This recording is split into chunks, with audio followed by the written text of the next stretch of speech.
Right, a new poll shows 60% disapproval of Trump, and this is just ahead of his State of the Union address, which is tomorrow. Well, this won't exactly get Trump's confidence soaring ahead of the State of the Union. It seems like it's already a disaster, and he hasn't even given it yet. Trump heads into the 2026 State of the Union address under one of the most challenging political environments of his presidency. Both of them, I would say.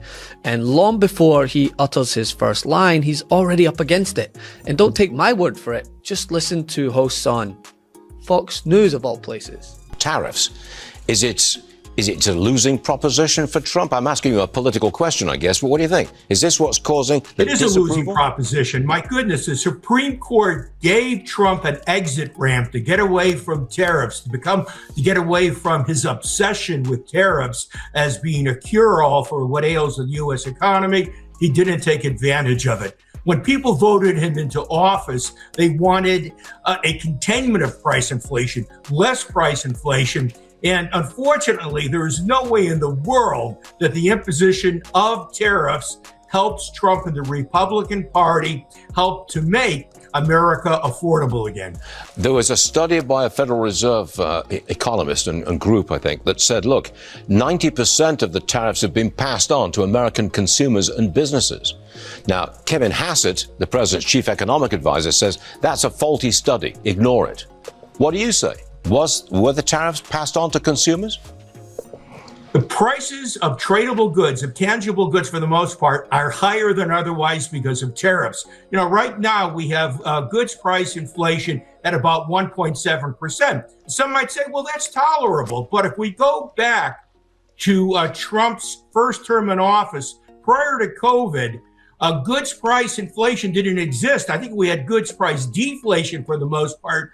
The prices of manufactured goods, tradable goods, were generally flat to somewhat lower. And that's what I think voters expected when they put Trump back in office, but that's not what they're seeing. In the days leading up to the address, there have been major developments that have undercut the traditional purpose of the speech, right? Which is to showcase leadership, consolidate support, and offer some form of forward-looking agenda. But instead, Trump's political standing is defined not by strength, but by tumbling approval, legal setbacks on his precious tariff policy, and broad public discontent that has made the speech as much about damage control as political projection.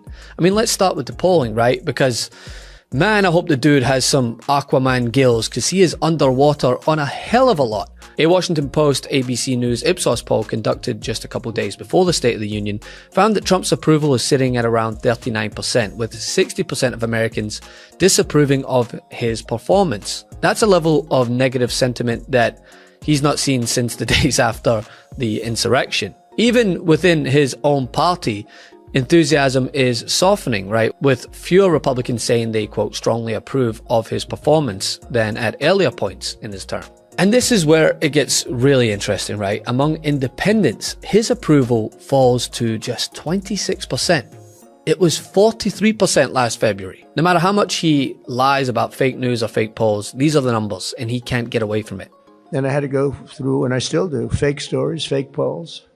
You know, I had polls for the election that showed I was going to get swamped, and I won in a landslide. They were fake polls because polls are tough. You know, when you get a fake poll, I get them today. I saw one today that I'm at 40%.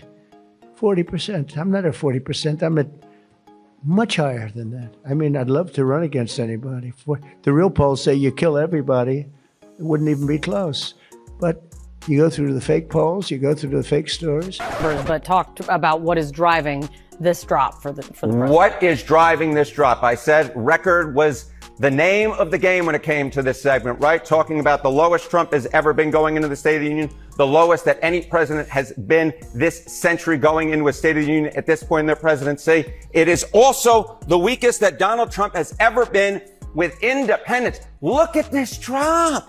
We've been talking about it the past few months. At this point, a year ago, Donald Trump was at minus 13 points. Look at this, minus 47 points among independents, the lowest Donald Trump has ever been in either of his 2 terms as president with independents. That is driving these numbers. When you're 47 points underwater with independents, that's the name of the game. You can't be above water overall. And that is why Donald Trump is near record lows overall and the lowest he's ever been going into a State of the Union address. Quite a message on the eve of this big moment. Thank you, Harry. Thank you. John? Those numbers with independents just eye-popping there. All right, And it goes deeper than polling, right? When you look at just days before the address, the US Supreme Court delivered a major rebuke of Trump's signature tariff strategy by striking down his use of emergency powers to impose sweeping global tariffs. This ruling exposed a core pillar of his economic policy as largely untenable and publicly rebuked by a conservative-leaning court that he stacked. I think the American people don't quite understand that only Congress has the right to impose tariffs. That's why it's illegal.